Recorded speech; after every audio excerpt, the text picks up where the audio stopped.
नमस्कार. जय वाल्मिकी. हर हर महादेव. नुकताच मराठवाड्यातील आपले काही बांधव ज्यांनी संभाजीनगर येथे आपल्या आदिवासी कोळी जमात बांधवांच्या न्याय हक्कासाठी व आपल्या प्रमुख मागण्या ज्या जात वैधता प्रमाणपत्राच्या आहेत त्या मागण्या मान्य करण्यासाठी अन्नत्याग आमरण उपोषणावरती आपले बांधव बसलेले आहेत. परंतु हे आंदोलन फक्त मराठवाड्यापुरतंच मर्यादित नसून ते संपूर्ण महाराष्ट्रभरातील आदिवासी कोळी बांधवांचं आंदोलन आहे असं ग्राह्य धरून माननीय दत्ताभाऊ सुरोशी साहेब यांनी या आंदोलन स्थळाला जास्तीत जास्त बांधवांनी भाग घेऊन तिथं उपस्थिती दर्शवून त्या बांधवांचं मनोबल वाढवण्याचं काम करावं असं आव्हान केलं होतं.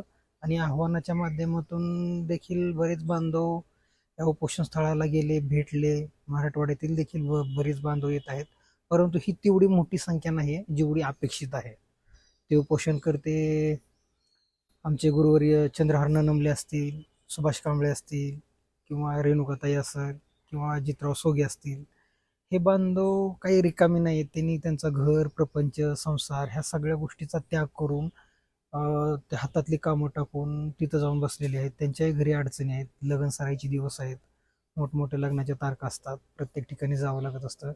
आणि अशा परिस्थितीमध्ये देखील ते उपोषण स्थळावर बसलेत म्हणजे त्यांनी हा मोठा त्याग हा जमात बांधवांसाठी केलेला त्याग आहे. आणि या त्यागाचं गांभीर्य जमात बांधवांनी ओळखावं आणि या उपोषण स्थळाला जास्तीत जास्त संख्येने तिथं पोहोचून त्या आंदोलनकर्त्या बांधवांचं मनोबल वाढवावं. जर का अपेक्षित अशी संख्या नसली तर त्या बांधवांचं मानसिक खच्चीकरण होईल. त्यांना आपण केलेला एवढा अट्टास व्यर्थ ठरेल असं वाटेल.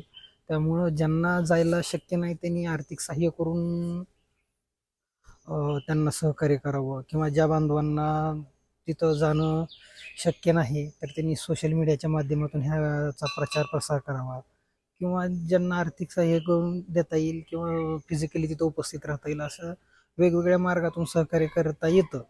त्यामुळं माझी एक विनंती आहे की हे जे काही आंदोलन आहे या आंदोलनाला यशस्वी करू. जर का हे आंदोलन अपयशी ठरलं तर वारंवार आंदोलन अपयशी ठरतात, त्यामुळे आपलाच जमात बांधव खचून जाईल आणि आंदोलनातून काही मिळत नाही असा संदेश आपल्याच जमात बांधवांपर्यंत जाईल. आणि असा संदेश गेल्यानं आपला जमात बांधव यानंतर भविष्यात होणाऱ्या आंदोलनाला किंवा मोर्चाला सहभाग नोंदवणार नाही. त्याच्यामुळं यश हे आणखीन तुम्हाला स्फूर्ती देत असतं, नवचैतन्य निर्माण करत असतं. या आंदोलनकर्त्या बांधवांचं मनोबल वाढवण्यासाठी तुम्ही जास्तीत जास्त संख्येने तिथं या आणि या आंदोलनाला यशस्वी करा. आणि प्रश्न फक्त मराठवाड्यापुरता मर्यादित नसून संपूर्ण महाराष्ट्रभरात आहे. आणि तोच प्रश्न जो मराठवाड्याचा आहे तोच संपूर्ण महाराष्ट्राचा आहे. त्याच्यामुळे वेगळं याच्यात काही शोधू नका आणि हे आंदोलन यशस्वी करण्यासाठी आपण सर्वजण प्रयत्न करू. आणि मला आशा आहे की जमात बांधव आता ताकदीनं तिथं जातील, कारण की त्या उपोषणकर्त्या बांधवांचा आज 8वा-9वा दिवस आहे. त्यांचा अधिक अंत नाही पाहायचा, कारण की ते बांधव अन्नाचा त्याग केलेला आहे. ते आज एक बांधव ॲडमिट देखील झाला. तर ह्या अशा गोष्टी खूप बिकट आहेत. त्या संघर्ष फक्त तिने एकट्यानेच करायचा आणि आपण फक्त तमाशा पाहायचा ही भूमिका आपली नसायला हवी. त्याच्यामुळे माझी विनंती आहे की आपण सगळ्यांनी या आंदोलनाला यशस्वी करू. जय भारत.